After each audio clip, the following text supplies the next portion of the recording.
Minha Carol. Ó, deixa eu reconhecer o espaço aqui para ver quanto tempo, como que eu transito. Boa tarde. Espero que estejam bem, porque precisam estar com olhos atentos para não deixar nada desviar a atenção de vocês. Eu sou Janiele de Paula e hoje eu vou falar sobre a minha carreira. A minha carreira que foi um desvio e sobre coisas que a gente só aprende fora do script. A primeira vez que eu pisei no sistema penitenciário foi como gestora pública. Muito diferente de tudo que eu tinha vivido até então. Nesse espaço, eu percebi que havia urgências que eu precisava atuar e responder com certo imediatismo. Mas, mais do que isso, era o encerramento de um ciclo para a abertura de um outro. Que outro é esse? Eu lecionei por 11 anos, aqui no Brasil e na Polônia. E aí vocês vão perguntar, nossa, mas por que Polônia? Respondo na hora do cafezinho. E aí, durante esses 11 anos, muitas coisas aconteceram. Pense, eu fui professora de criança, lecionando língua inglesa, eu fui professora de adultos, com comunicação não violenta, desenvolvimento de lideranças. Ensinar é um lugar de humildade para quem sabe aprender. E muitas vezes, gente, a gente vem ensinar o que a gente precisa aprender. Mas normalmente a gente não reconhece sobre essa ótica. E aí, o que acontece, né? Essa coisa de ensinar, de mostrar, fez com que as pessoas da minha família e o meu círculo criassem expectativas de para onde eu levaria a minha carreira. Depois que eu voltei da Polônia e eu fiz uma expedição por todas as capitais do Brasil, então eu conheço todas as capitais do Brasil e o Distrito Federal, fiquei 62 dias fazendo isso. Com um chapéu Panamá na cabeça, um microfone na mão e uma mochila nas costas. E mais 6 jovens. Depois que eu voltei dessas experiências, não deu para voltar mesmo a Janiele. Isso seria como desver ou desviver algo que eu vivenciei. E aí, quando eu volto para Belo Horizonte, eu sou mineira. Quando eu volto para Belo Horizonte, bateu um trem diferente. Um comichão que me disse, que mais que eu sei fazer? Que mais que eu posso contribuir? Depois desses 11 anos de estrada, de sala de aula. E a primeira palavra que veio na minha cabeça, as primeiras, foi política pública e governo. Só que aí, como é que eu explico para as pessoas que, na verdade, a previsão talvez não fosse tão acertada? Como é que eu explico que, ao invés de uma secretaria possível de educação em Minas Gerais, eu ia escolher o sistema penitenciário do Maranhão? Então, a curva aqui não é só para mim, mas para quem estava comigo. Eu sempre dividi a minha história e a minha jornada. Primeiro, porque fazer isso é uma forma de contar a sua história em primeira pessoa. Se você não narrar a sua história, alguém vai fazer isso para você. E o label, o selo, gruda, tá, gente? É importante se apropriar daquilo que a gente acha que são os elementos da nossa história. Hoje em dia, é muito comum que a gente fale de marca pessoal. Marca pessoal pode ter uma série de definições, mas tomar posse e rédeas do que você é, de quem você é e da sua narrativa, não vai ter ninguém que vai fazer para você. E aí, nessa história de sistema penitenciário, uma virada grande acontece. Afinal de contas, eu saio da sala de aula, do lápis, da caneta, da lousa, e vou para um lugar onde não tem manual. E com um crachá, um tímido crachá, ali de trainee de gestão pública, chegando deste tamanho, porque tudo que eu tenho de tamanho em personalidade não foi correspondente na minha altura. Deus tem seus escolhidos e ele sabe que se desse mais altura, não dá para dar asa à cobra. E aí, gente, o importante é pensar nisso aqui. Um dos primeiros movimentos espiralares que acontece na minha vida é esse. E apesar de eu sair desse momento de ensinar, eu precisava saber o que eu não sabia. E aí começa o segundo exercício de humildade, que é perguntar para as pessoas, se aproximar, mineira, tinha tanta gente maranhense aqui. Por que essa menina? Tem tanto profissional. Então já cheguei causando aquele espanto inicial entre os maranhenses. E eu também estranharia. Mas acontece que a vida faz com que a gente tenha outros rumos. E o meu era justamente o rumo certo. O programa de elevação da escolaridade e de profissionalização de todo o sistema penitenciário do Maranhão.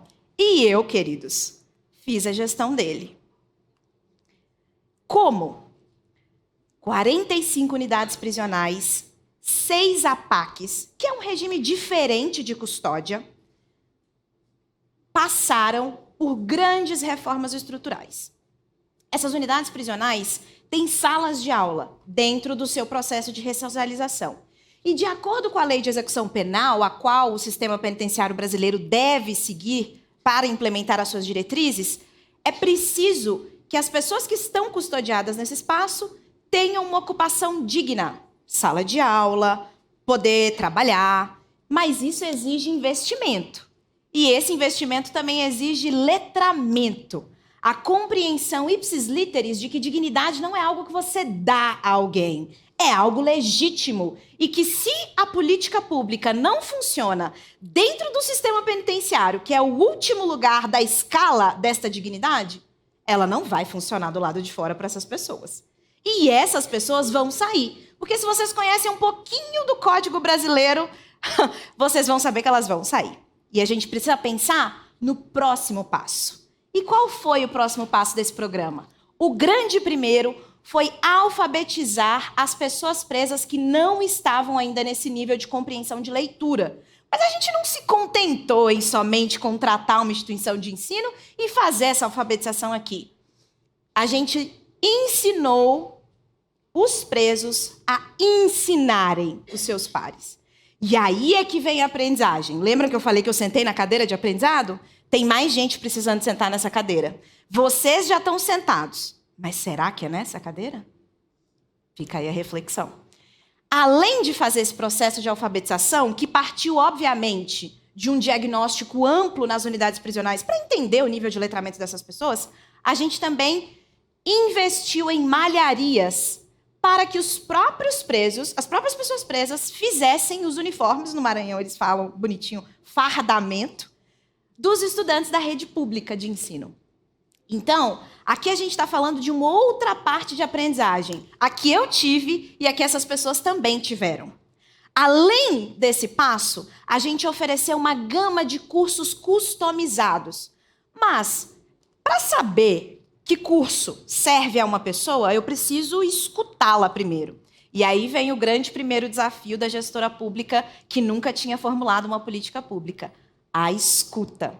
Foi maravilhoso sentar com os meus pares, desenhar o programa, pensar em indicadores, nas metas que a gente usar, referência PMBOK, vai ser gestão ágil, que tipo de coisa que a gente vai fazer aqui? Mas é na implementação que as coisas se dão. E não é você quem vai implementar. Daí, meus caros, eu precisei descer do escritório da administração penitenciária, fazer uma longa jornada de visitas técnicas às unidades prisionais, e nesse momento minha mãe que está assistindo dá um arrepio, porque quando eu falei para ela, ela falou: ah, pronto, vai entrar na cadeia. E eu falei: bom, tem que conhecer a política de perto.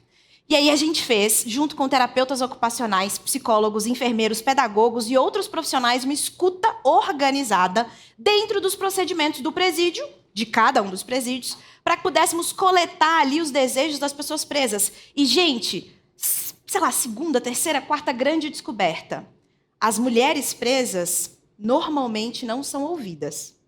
Quando a gente pensa em pessoa presa, dado que o universo brasileiro é maior composto por homens, a gente esquece que tem um contingente que, e eu sei de cadeira, quase não recebe visita, não tem contato familiar, e aí tem uma série de motivos para isso. Afinal de contas, se a família perde o vínculo e essa mulher não tem como ter nenhum tipo de contato com os filhos, como é que a gente vai falar de ressocialização ou reintegração social nesse lugar?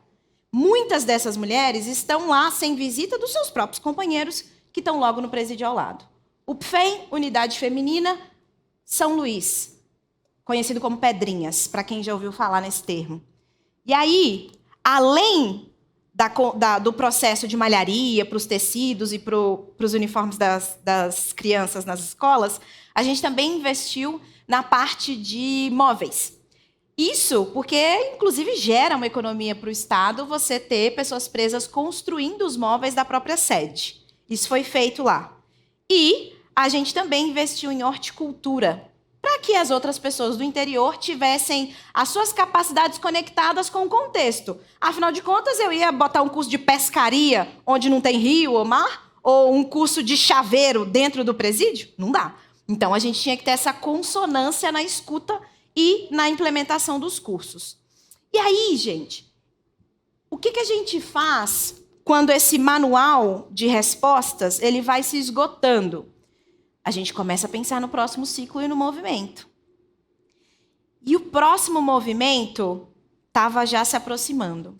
Como eu acredito que a vida é cíclica, e vários outros pensadores também, assim como a ideia que a gente tem de linearidade, que é completamente equivocada, ou de que toda vez que eu faço um movimento de ascensão na carreira é para cima, às vezes é para o lado, às vezes é num outro lugar. E o que é, né, um movimento de ascensão para uns? Se eu sempre trabalhei viajando, como é meu caso, eu decido ter um filho e escolho uma carreira que me faz conciliar a carreira de executiva com uma carreira com a criação desse filho, ainda que eu tenha que receber um pouco menos. Isso é um downgrade? Para quem? Isso é visão de sucesso. É poder escolher o que faz sentido para a gente no nosso momento de vida. E tem uma reflexão importante que eu sempre faço nos momentos de transição, que é: o que essa fase da vida pede de mim? A gente raramente para escutar, e aí a gente inventou agora de procurar o nosso propósito, como uma agulha no palheiro, ou como algo que vai se desdobrar com raios de sol e trompeta dizendo: é este o seu propósito, minha querida. Quem dera se fosse assim. Aliás, quem dera mesmo? Será que a gente ia gostar de uma versão enlatada de propósito? Eu lhes apresento o conceito de propósito da vez, muito conectado ao que essa fase da vida espera de mim. Quando eu tenho um propósito da vez, isso significa que eu vou me dedicar a algo que está conectado com o que está nascendo dentro de mim e dentro do espaço que eu estou localizada. E esse propósito tem que ser algo que vem de dentro. E aí, gente, isso não é papo de autoconhecimento, coach besteira. Esperar que as respostas venham de fora é um equívoco e uma forma de delegar as decisões que precisam ser tomadas por nós para outras pessoas. Por isso, eu entendi que não ter rotas pré-definidas, mas ter propósito muito nítido em todas elas que se conectam e chegam a lugares que eu ainda nem sei, é a minha forma de viver a vida. Aprender a estar em movimento. Água parada da dengue, até as árvores mais enraizadas vão sempre balançar com o passar do vento. Por isso, eu fiz um novo movimento, uma expansão maior da escala da política pública para advocacy, mobilização e incidência política nos temas que eu acredito. Afinal, é preciso que se tenha mais mulheres com o meu fenótipo, mais líderes com o meu fenótipo em posições de alta autoridade no país. Seja no setor público, nas cadeiras corporativas e outros lugares. Só que isso não é dado, isso é construído. E por isso eu venho refinando a minha noção de propósito, porque se eu for esperar que alguém diga para mim isso, ela vai dizer dentro de um padrão universal da qual eu pouco comungo. Eu digo para todo mundo que conversa comigo confiar no seu próximo movimento. Essa ideia de ciclicidade é abraçar processos que a própria antroposofia com Rudolf Steiner nos ensina. A transformação, a teoria dos setênios. Depois vocês pesquisem um pouco se não conhecerem, mas é que essa teoria vai falar dos movimentos e das mudanças, das grandes transformações que acontecem na nossa vida em determinados setênios. Só que você precisa estar atento. Será que esse setênio chegou para você? Se a vida é espiralar, confia no próximo passo. E se você estava esperando um sinal, sou eu. Muito obrigada.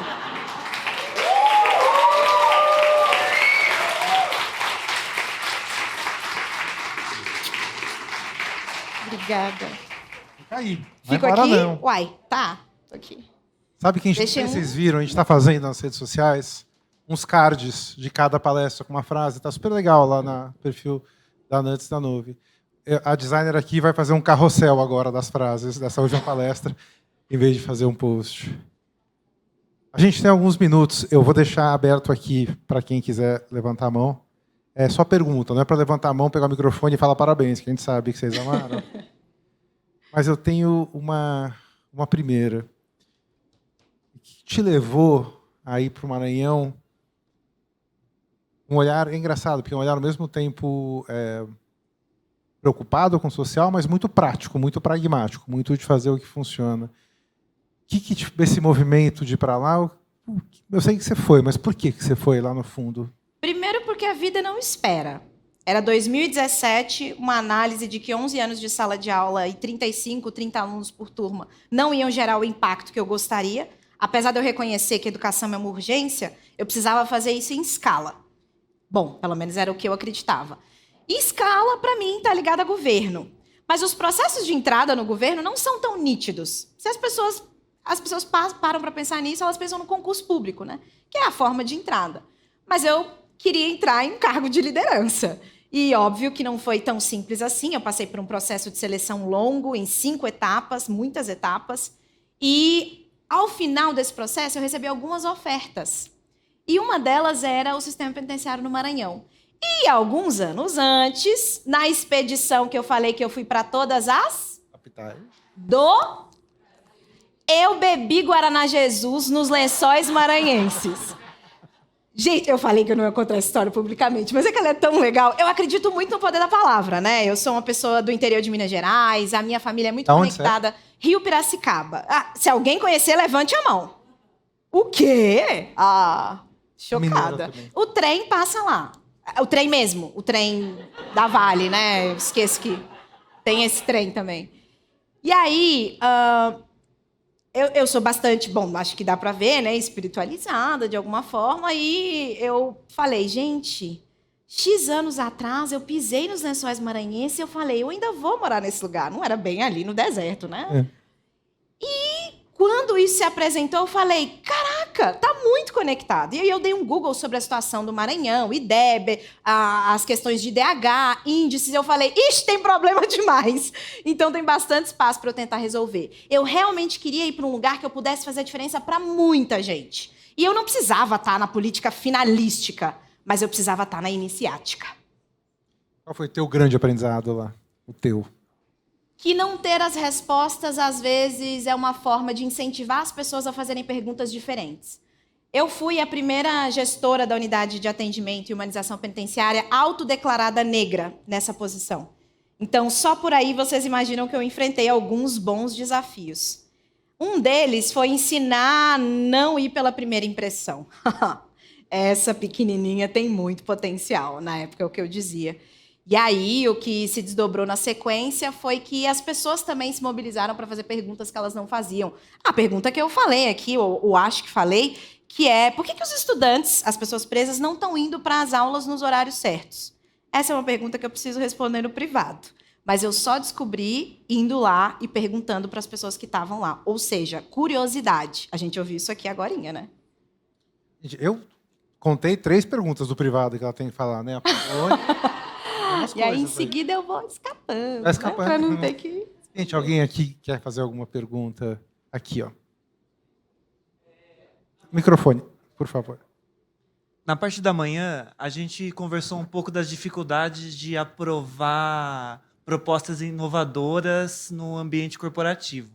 E aí eu fico pensando que, dentro do universo prisional, ainda mais nos últimos anos, a visão política que vigorou não tem ali uma abertura muito grande para desenvolver as pessoas que estão em situação carcerária, né? Como que foi esse processo de convencimento, de articulação para poder implantar essas ações tão inovadoras, assim, interessantes?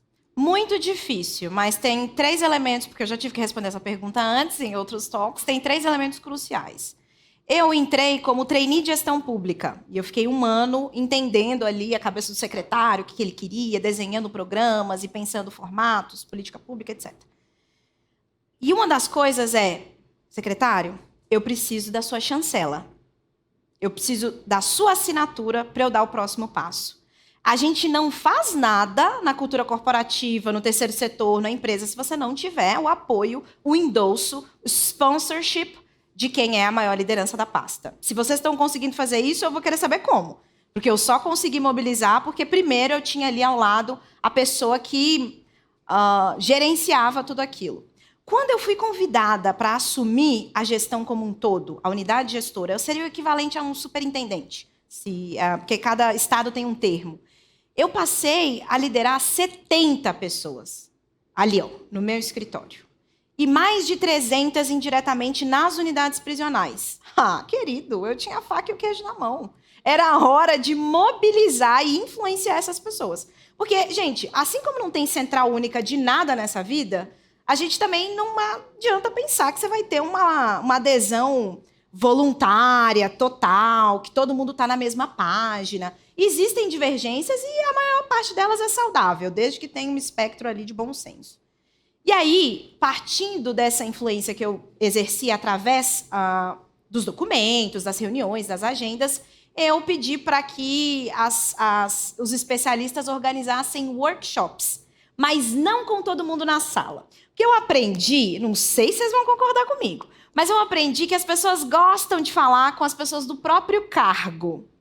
Então, assim, diretor com diretor, CEO com CEO, analista com analista, estagiário com estagiário. Imagina! Tem um conforto, e tudo bem. A gente não precisa sair da nossa zona de conforto o tempo inteiro. A zona de conforto, às vezes, é uma zona de segurança, e eu compreendo. E eu mapeei isso nitidamente. Afinal de contas, tinha muitas hierarquias naquele lugar. E aí, eu fiz workshops setorizados. Os diretores entrando com aquela pompa, todo mundo, tá? Boa tarde, diretor, que bom te ter aqui. Como é que está em Bacabal? O presídio funcionou? A instalação? Fizemos. Os analistas, terapeuta ocupacional, tem outra linguagem.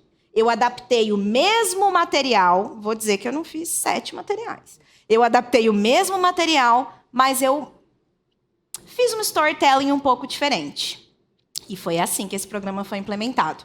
Eu não falei do resultado, né? Em 1 ano, foram 6.500 certificações nos cursos profissionalizantes selecionados. E a minha ideia era fazer uma coisa que, bom, o nome link preso, uma coisa assim, em que a gente tivesse o mapeamento da pessoa presa, custodiada, para que quando ela saísse, essas habilidades estivessem descritas como um currículo para ela apresentar na sua entrevista.